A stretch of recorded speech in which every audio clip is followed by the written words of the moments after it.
world where things almost make sense and most everything is interesting and mildly unique. It's a place that feels somewhat familiar and has the suspicious comfort of a loving semi-omnipresence. You are on the outskirts of Loutopia. Sit back and relax, or tense up and march around. Please welcome your host of Loutopia, Lou Angelwolf. Baoo, ladies and gentlemen, baoo. Welcome to the Loutopia podcast. I'm Lou Angelwolf, and we're going to talk about some stuff, man. We're going to create some ideas, and we're going to let you have it, man. Pow. Ladies and gentlemen, welcome to the Loutopia podcast. Lou Angelwolf here. It's a beautiful Tuesday night in sparkling Clearwater, Florida, at the fabulous Double Special Studios.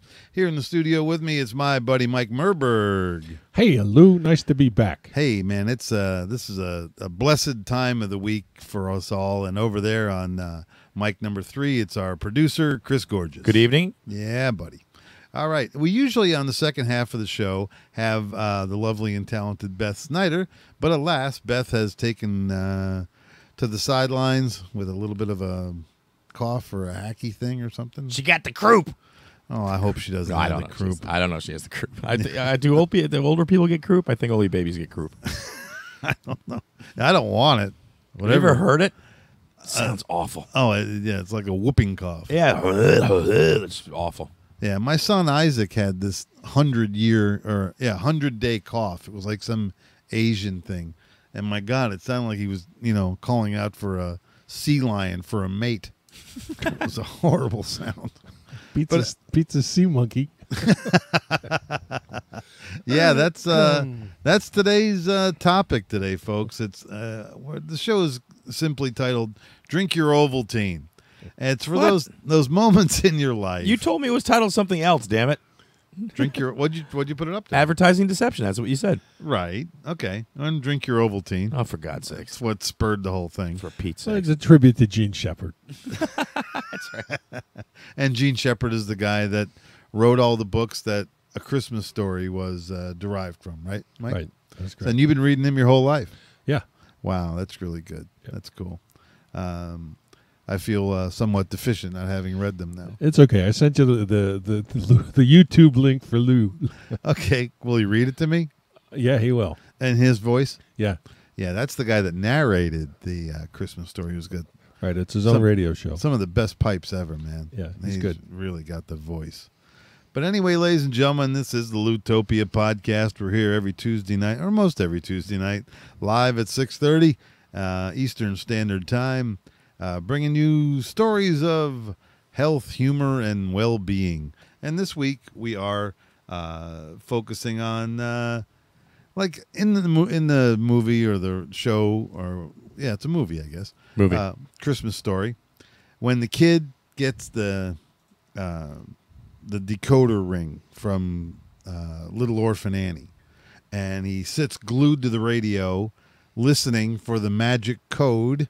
So he's there feverishly twisting it, and he writes it all down, and the letters that equate to the numbers, and it all, and the message is drink your Ovaltine. So much for being a junior FBI agent. It's a lousy commercial.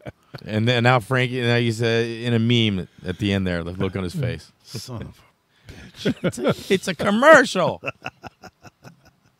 And how many times do you feel like that, in life? There's things like I had this.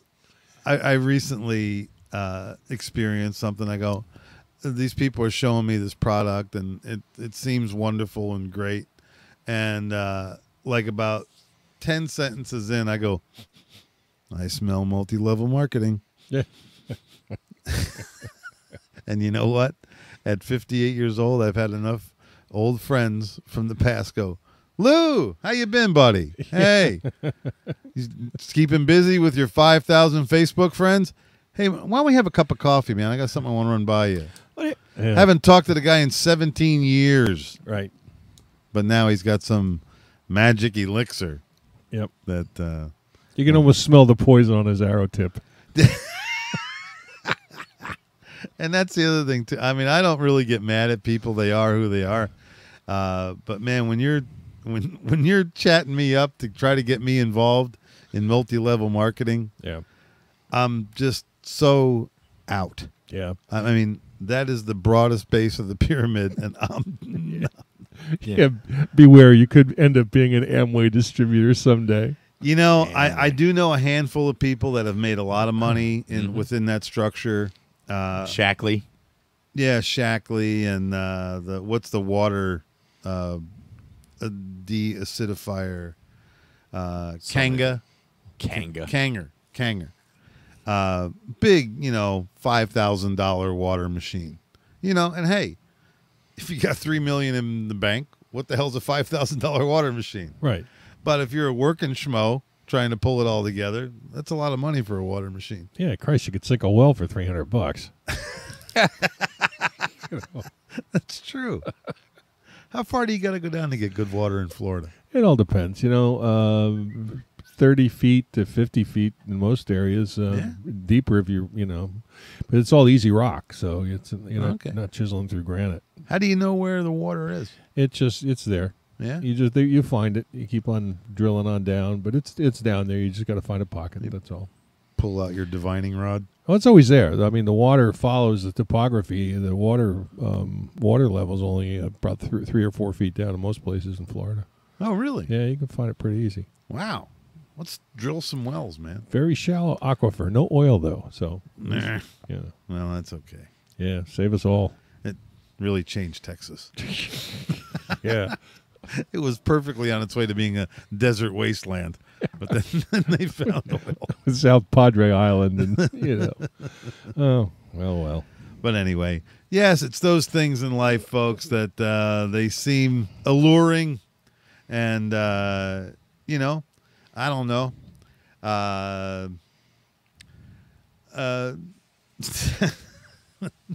And forgive me, it's kind of like seeing your favorite stripper in bright daylight. Yeah. Yeah.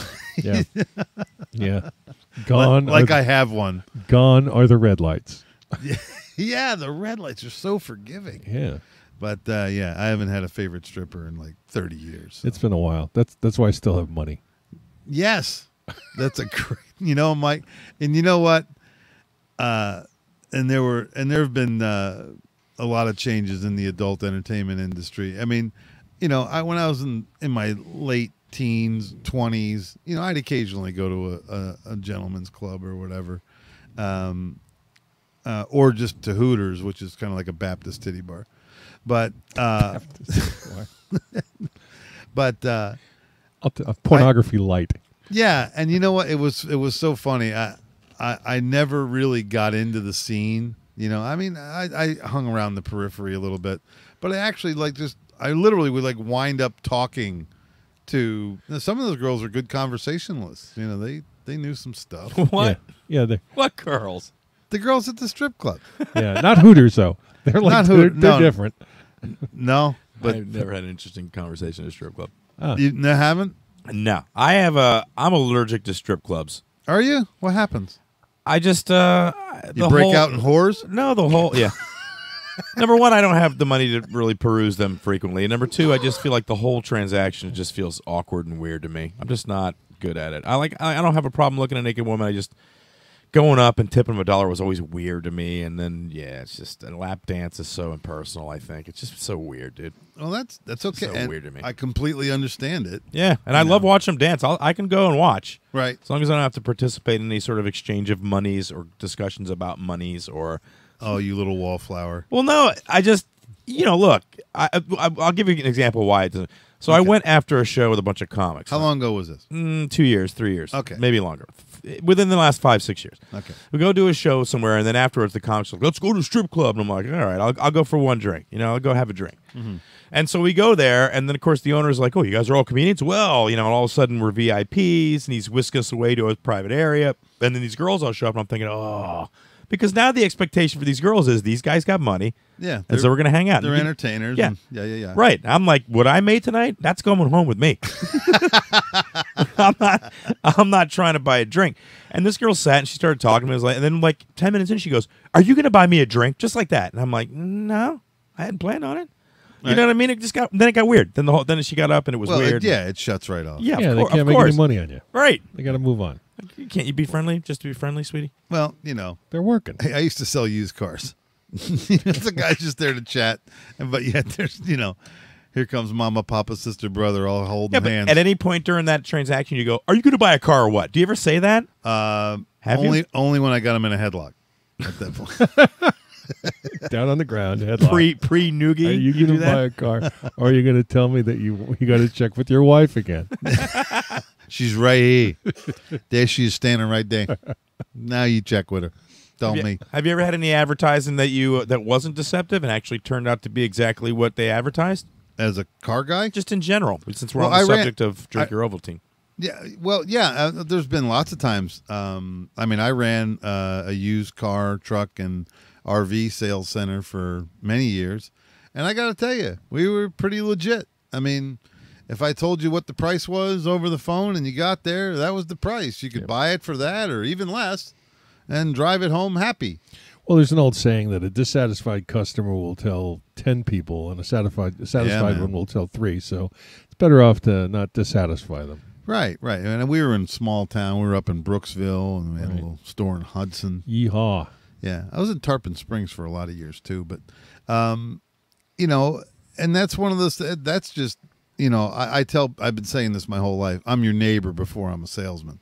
I mean, I'm not gonna I don't sell my soul to sell something else. The whole thing's got to sit right. And if I'm selling you something that I know has some existing issues or problems, or do you gloss over them, or are you pretty honest about it? Well. Because that could be it for somebody. They could be like, I'm out. Well, and that's fine, But I would rather disclose it. And you got to look at the situation. If it's a guy and he's kind of a know-it-all mechanic guy, let him discover it.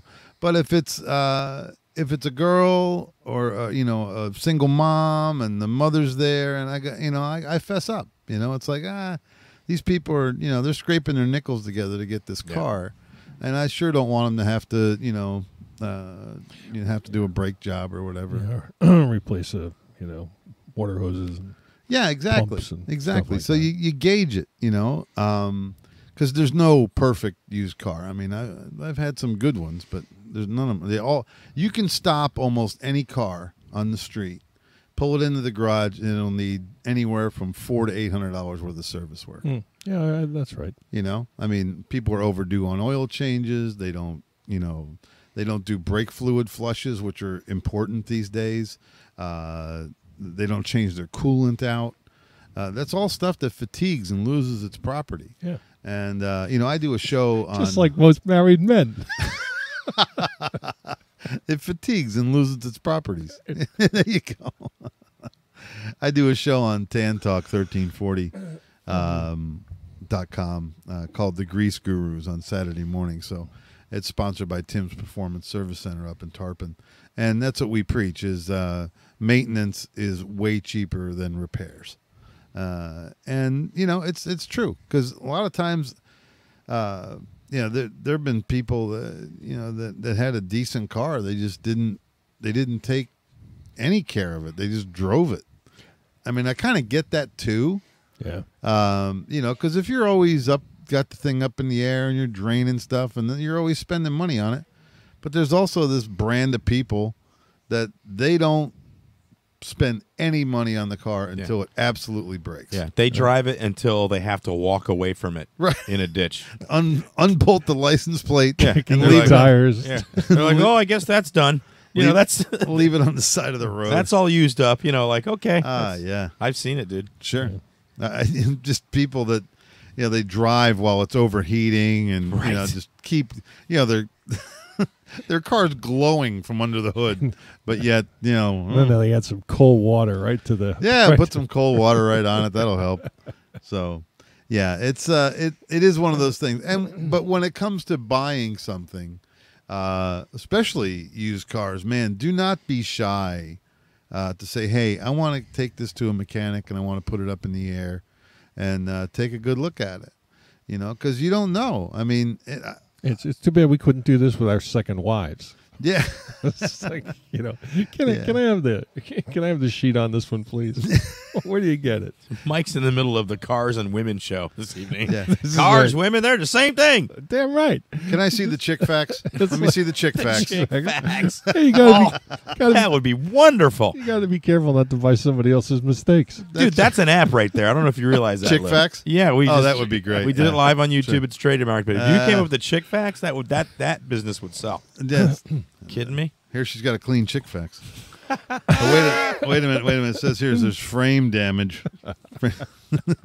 Oh, but it's been repaired. It's all cosmetic work. Yeah, Front there's- end. Lots of upgrades here. That's right. Oh. I wonder if this is the real mileage. She's been rolled back. Rolled back. And rolled forward. There's odometer discrepancies on this one. Yeah, wow. You could do both. You could do men and women. That would be a great app. Oh yeah. You somebody pop Dude them into facts? Yep, dude facts, chick facts. Dude facts would be ugly. Dude facts would be way ugly. You ever notice that men age like trucks and women age like cars? Yeah, sure. I agree with. Yeah, men do. We get a big dent in the quarter panel. It's still running. Oh yeah, we still go. We still As long as go. the frame is straight and the brakes are good. Hey, Yes. you do have people watching on YouTube right now, so don't forget to say hello when we're on YouTube live. Oh yeah. Spread the Hi, word, guys. Hi, Subscribe. YouTube people. Yep, subscribe to Lou's channel, and don't be afraid to throw something up in the chat room if you want to say something, Lou. I check it from time to time, and he can answer you back. Oh, very nice. Yeah, Chris is kind of running this thing. I'm really happy to be doing this, and it's a complete blessing to have Mike and Chris, and usually Beth. This show has been such a personal blessing to me. Really feel good about a lot of things, and a lot of that emotion comes from these communications. Yeah, it's like drinking your Ovaltine. Drink your Ovaltine. That's right. But no deceiving. But yeah, and that's the thing. And you mentioned in the beginning of the show, sea monkeys. I remember seeing them in the back of like Boys Life or one of those. Hang on, I'll throw up a picture on the screen. There it is. Remember these? You could buy these, send them away, and you were expecting this like colony of playful animals. Well, they, before you give away the secret to the sea monkeys, let's explore a little bit. You, first of all, this ad is $1.25, but you said you remember them at 99 cents. Yeah. I found one right here for $1. $1. Yeah, $1. They went up a penny, Close enough. Yep. which got you another 400 Yep. sea monkeys. And then you could do this right here. This was I remember this. This was the sea monkey farm. Sea Monkey Farm. Yep. Oh my God! What did they do with the ants? Evicted the ants. But yeah, when I was in I used to go to Catholic school. Used to go to Sunday school on Friday, which made no sense at all. But the teacher, that's what she did. She's like, the sister was like, we're going to do sea monkeys. And I remember I was like, maybe 7, 8. I was very excited about that. Sure, yeah. And then I was too. And I didn't know what they were. I didn't either. Sunday on Friday. It sounds fishy to Yeah. me. But that was their thing. We're going to do sea monkeys. And then they hatched because they're not monkeys, are they, Lou? No, they're brine shrimp. Yeah. They're the cheapest fish food in the world. Yeah, there's Yeah. a picture right there. Are they freeze dried? They're frozen. Yeah, and they come back to life for a little while. They're real heartbreakers. I gotta tell you, they really are. But you kind of get over it because you paid $1, and you go, well, but they didn't have any little happy hats on. Yeah, they look at weren't the wearing pictures. capes. Well, these Right. guys have little, it's like a crown. They got Sure. Yeah, none I'm of that. expecting like the Archies that are going to swing around. Like they get like. Let's put this in a little perspective, though. Sure. $1 back when these things were selling for $1 was a silver dollar, and it was worth like about $12.50, $13. So if you today you pay $13 for a package of sea monkeys, now you got the picture. It's like, That's true. you just didn't get screwed out of $1. You just got screwed out of But a whole bunch. okay, but you see, that is a kind of a good blunt deception. Okay, because you got them, you spent the $1, and then that especially if you saved up for it. But you know who the real merchants of death were? The guys in the van on the side of the road that sold the little green turtles. Remember those guys? Yeah, but you get a turtle. Yeah, but they die like within days of your ownership. Right. Well, why is that? They just do. They're like the most sick animals in the world. Those little green turtles. Painted turtles. Little that's they're called painted turtles. Painted turtles? Yeah, they're little small turtles. Soft. Yeah. Oh, you're talking about the soft shell ones? No. I Yeah. don't know. Are you a connoisseur? No, because I I owned a Eastern turtle. Though. painted turtle? Or I owned a what's turtle. You owned a turtle. I have some turtle knowledge. Yes, I'm That pretty is- sure they're called painted turtles. That is such a racist point of view. what? That is You not. owned a turtle. I owned a turtle. Well, I didn't. God. He accompanied my domicile with me. Did you feed him sea monkeys? Probably, Well, but not the nun sea monkeys because that you go straight to hell if but you do that. okay. So how long did your turtle last? Well, I didn't buy it from a. First of all, I didn't buy it from a van. I bought it from a pet store, and I had it for I don't know. Time's relative when you're a little kid. I It guess. seemed like a long time, but Yeah. maybe it was a month. I don't know. Yeah. Okay. Yeah, he was in there for a while. All right. Stinky. Yeah, they stunk. Yeah, a little stinky. And the little plastic Oasis dish Right. with the phony little palm tree on there. Yeah. Yeah, it was luxurious for them. Yeah, what he probably did is took a look at his environment and said, nah, I think I'm going to pull the plug. Yeah. I might be a turtle, but I don't deserve living like this. I just wasn't aware of the high mortality rates for painted turtles if they were sold out of vans. I had no idea that was a thing. Oh yeah, there used to be this. I used to call him the Death Merchant. This old fat guy that had a Dodge Maxi van that used to park on the side of the With road. the inflated turtle on top of it. Yeah, it had a little inflated turtle on top. That was his ad. And And the van had dents in it. yeah, and you could see where it used to say free candy down the side, but he had these little green turtles, and $2 or $3 or $5, and they came with their little Art Nouveau. It's like you two can help your child experience death. That's exactly. Wow. It's a morning starter package. You can learn how to mourn. And you move up to hamsters. Okay, Billy, pretend Grandpa's the turtle. Here's what's going on. Wow. Pretend the Oasis is a nursing home. So the water's a little green. Who cares? He's still alive. Jesus. Did you ever buy one out of the van? Yeah, You did? That's how I learned first turn. How old were you? In my 20s. You bought a turtle from a van in your 20s? What the hell? I thought he was going to say, hey, dude. That's easier to take care of than any other kind of pet. It's a very odd thing to do in your 20s, Dude, I was out on a blunt cruise, and Seems like the right I thing need to a do. turtle. and like you're I driving. need a friend right now. Baird was with me. Steve Baird was. Blame it on Baird. The dead guy gets the blame. Okay, come on. He tells no tales. He's up there with your turtle. So They're swapping stories about you. so we're sitting there listening to Yeska, and then we pull up on the glow in the. It was an orange glow in the dark Dodge Maxi van with the turtle. Right, yeah. The Death Merchant. Yeah, seen it. And so Baird and I walk up there, and we each bought a turtle. I think his lasted 3 days. Of course, I think he left his in his car. but and then I had my, I think I had him a week or 10. I kept, but after that, I've called him the Death Merchant. Yeah, some guys just can't live in too clean an environment.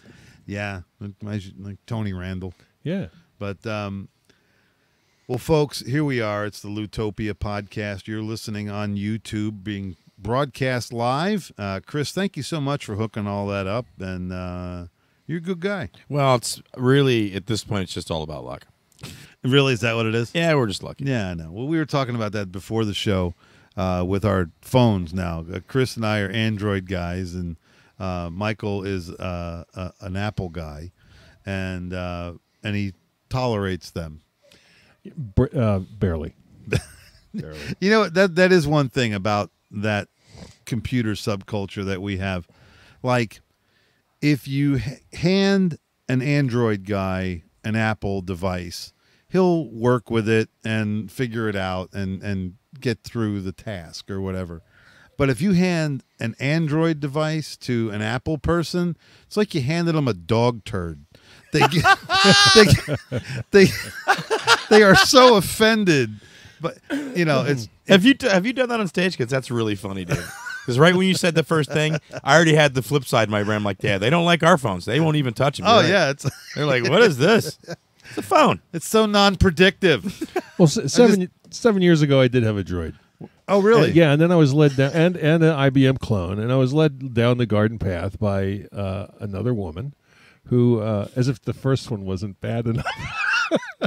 And then I end up doing iPhone, iPad, Mac. So you've been Macking since? Yeah, I've been Macking since, but I still have a PC for my office work. So I'm okay with the Droid and I'm okay with the iPhone. Mm-hmm. The thing is, with the iPhone, it goes like left to right, and the Droid goes right to left. So everything's just backwards. Hebrew? Pretty much, it's either that or woman brew. It's like it's not stylish enough to have a Droid. It's got to be something you can show your friends. Yeah. I the only way I'm going to get an iPhone is if somebody like upgrades and gives me their old one. That's the only way I'll do it. I'm not going to pay. I had one for a little while. And it was okay. Right. It was very small, and I got pretty big mitts. So it was really hard for me to. And it was Lou's like, I can't text. My fingers are like sausage. But it was. I felt like Mike Myers in that Austin Powers with the smaller phone. The phones were just getting so small. And that's funny. And then I currently have the Samsung Galaxy 5S. Which, from what I understand, is the taxi cab of cell phones. Yeah, you're doing a good job showing it off there, Vanna. Baby's 4 years old. Looking at 4? It's 4.5 years old. Oh, you got to upgrade. No, I'm not. And I have this weird feature on here that it can turn into a remote channel changer on my phone. I can change channels with my phone. Cool. And not that I've ever used that. Is it an app or is it? It's in the phone. Huh. And it does a couple cool things too. I mean, it was one of the cool early phones, but it's like overbuilt. It was kind of like when Harley Davidson was trying to win back the Japanese motorcycle crowd. I think they overbuilt because like your early Harleys, 84, 85, 87.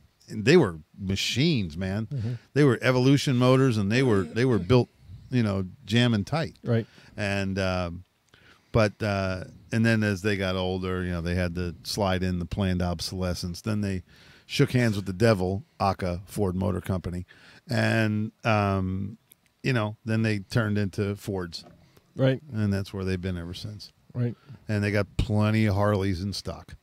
Yeah, and they're competing against their own used market too. Yeah, they are. Yeah, they're doing certified pre-owned. Oh, but how quick can your bike plummet?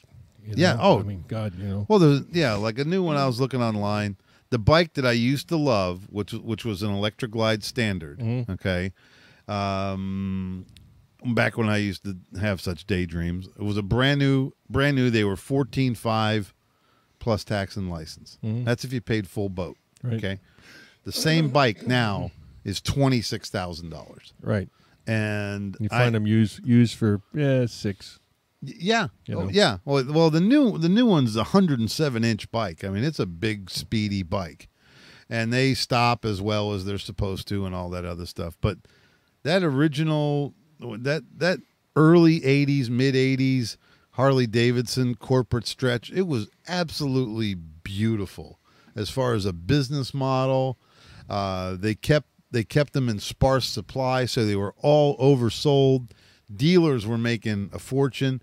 My brother, Keith, camped out at Fletcher's Harley Davidson in like 1986 or something like that. Stayed there 2 days in a tent in the parking lot to be in line to put his name on a list to get a new Harley Davidson. Okay? That's freaking marketing. That's brilliant shit. No discount whatsoever. And what was happening too is, like, say you went in and paid full boat. Say you got the one I wanted that was $14,500 or $15,000. You could, after you took delivery of it, you could get $18,000 for it. Right. Because there was nowhere to, and a lot of guys made money if you were if you had an in, And a lot of times it would be picked with a lottery, whether you had a name in there or not. It was amazing marketing. And but like I said, now there are plenty of them in stock. There ain't no shortage. There ain't special no more.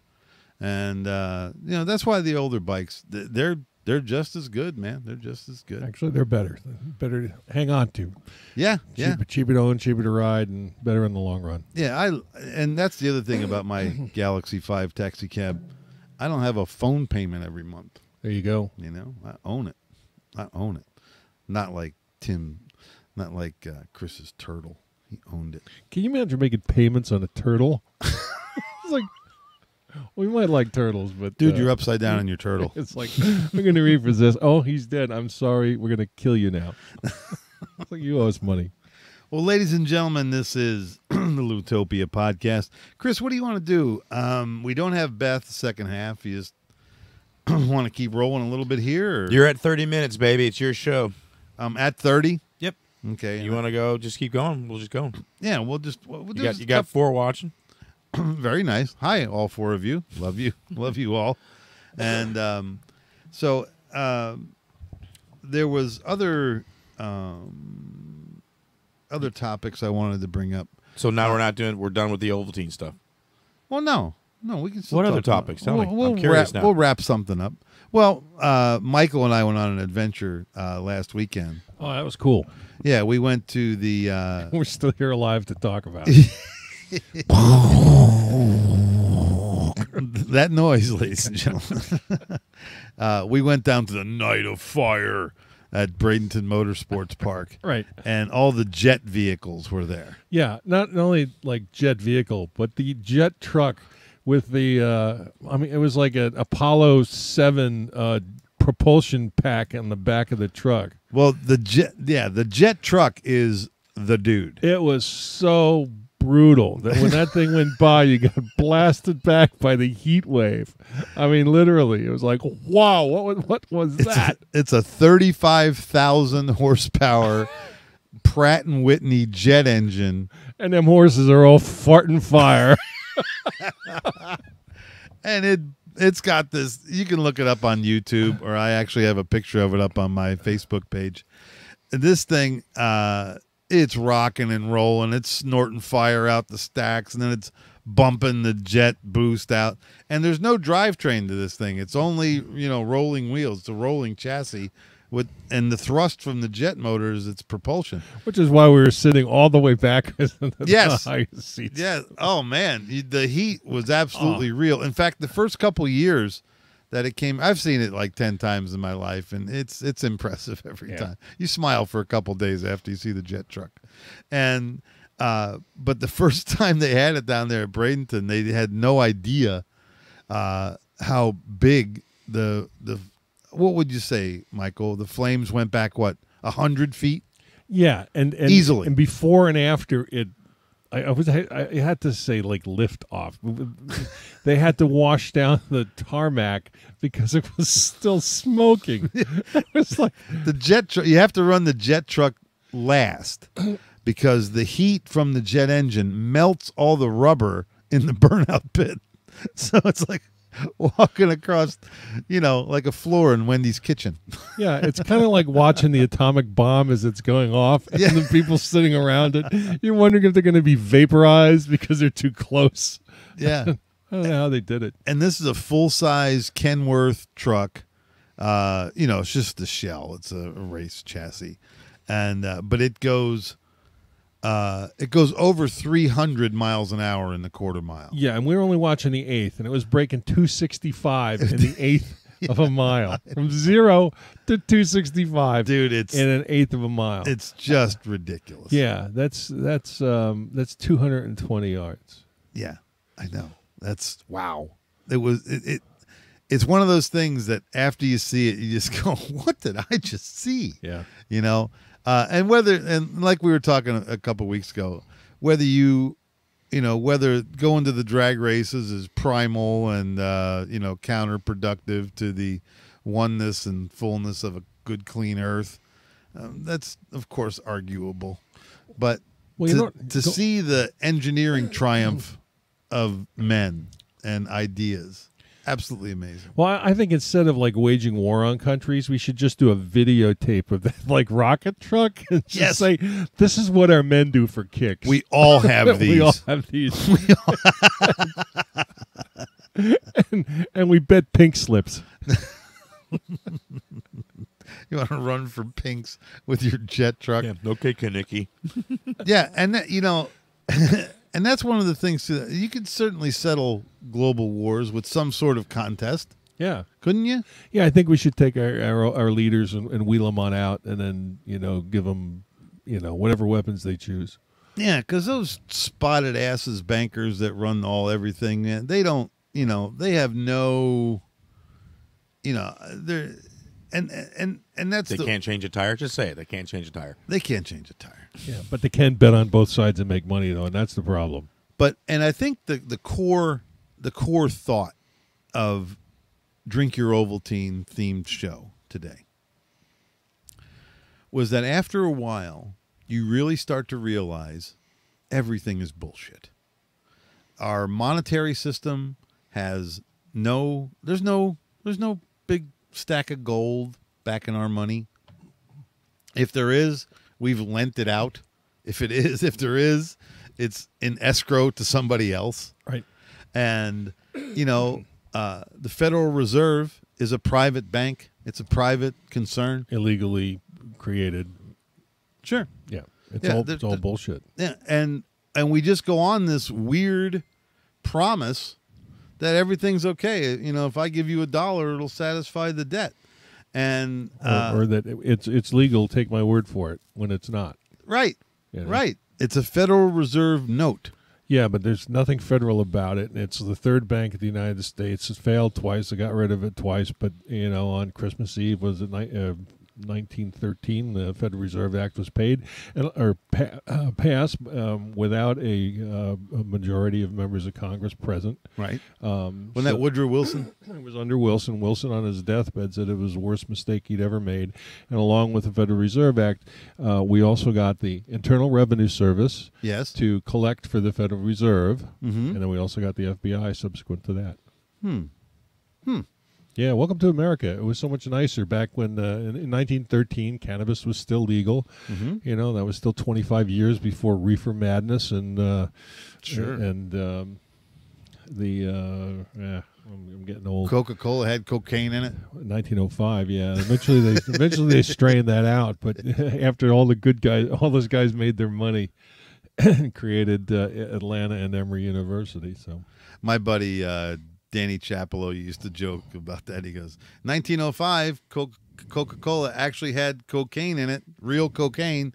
He says, that's why when your grandma and grandpa used to say, when we were kids, we had a lot more energy than you guys. That's why you can walk through 8 miles of snow to get to school. That's right, because you're gacking. So now once you accept the fact that you're literally playing this giant monopoly game of money, okay? And then when you start realizing that, through eminent domain, you kind of own your house, Yeah, except that, you really don't. Right. You own the house as long as the government allows you to, because you when you buy a house, you buy the right to pay the government taxes on it. Right. And that's the story of Robin Hood someday. I'll tell you, that's actually, Robin Hood was not all the, rob from the rich and give to the poor. Robin Hood's dilemma was that when King Richard was away fighting the war, he left, I believe it was John in his place. And if Robin of Locksley had paid the wrong king the money, then he would not have gotten credit for it. So he had to wait for Richard to come home, because Richard did not say, hey, you can pay my brother. Richard was still the king, so his taxes had to be paid to the king. So Robin of Locksley was like, hey, screw you and your sheriff too, because my king's not back again, and I'm not going to get double tax. So I'm going to wait for the guy to return before I pay him. Ah. Okay, because my allegiance is the king, not to you, and you've got no legal authority to take my money. Yeah, see? So it was a tax dodge. Again. More bullshit. Exactly. What you get fed is not necessarily what's true. Oh, yeah. And then, you look at our country today. United States of America 2017. We've got a freaking game show host for a president. And reality show, game show. It was a game. Yeah, there was a game in there. Okay, that's giving him some credit, but that's all right. That would put him on the same level as Wink Martindale. There you go. It was or a Jeopardy. It was a reality game show. There's a difference. There's reality shows that basically follow a family like the Osbournes, where there's no competition. When you throw in a competition, it becomes a reality game show. Reality game show. Okay. Yeah, like Survivor, Amazing Race, The Apprentice. Was anyone naked and afraid on Trump's show? I never watched it. I never watched the show either. Yeah, I'm just not into the corporate. That doesn't appeal to me. Yeah. The whole because you ever watch the show? They're set tasks that you would be set in a corporate structure as far as like marketing something, coming up with a marketing strategy in a day or two. That was the way it was. I saw like clips of it. Well, and I never, me personally, I don't like. There's guys like Trump. There's guys that act like Trump. And they were never my cup of tea. There was nobody I wanted to have coffee with, Probably could have learned some things if I would have dropped some of my ego. But I just the whole grind with those guys. And I think that I met like a really high-ranking multi-level marketing guy once.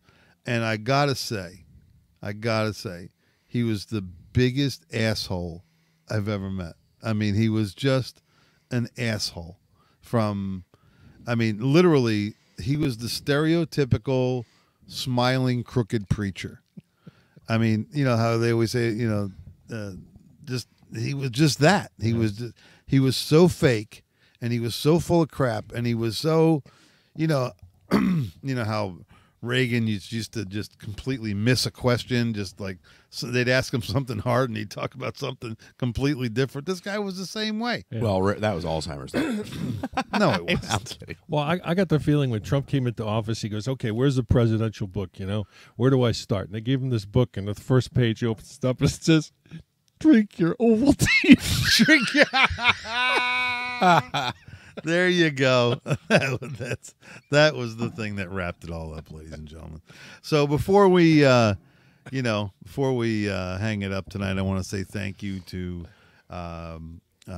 Mike Peter over at IRN Broadcast, irnbroadcast.com. They simulcast and they also log the Loutopia shows. And you can hear me again if you want on Saturday morning. If you go to tantalk1340.com or irnbroadcast.com, I'm on the Grease Gurus Saturday mornings at 10 o'clock, 10 to 11, and that's an automotive talk show. And also, if you want to see Lou Angel Wolf live, this week I'm at McCurdy's Comedy Theater down in Sarasota. I'm in the middle spot with Mark Klein, brilliant comic from Louisville, Kentucky, really intelligent guy, great dude, and always a pleasure to work with him. In fact, I was working with Mark Klein in 1991 when I got in that big car crash on the way to my gig that crushed my pelvis and changed my life and all that good stuff. So it's always nice to see him again. It's been 26 years since we worked together. Wow. And I wrote 4 new jokes. Wow. But anyway. 4. Well, Michael, what do you got going on? What's happening? You got any big holiday plans? No, I'm going to stay around. The ranch needs some cleanup, and I still got a big month in January, February, March for cases. So if you need to get a hold of me, I'm at disabilityattorney.net. And if you just want to learn more about Robinhood, just send me an email. There you go. I love it. That's great. Wikipedia, ladies and gentlemen. And Chris, where are you working next? I'm in Largo at the Niagara Tap. Uh-huh.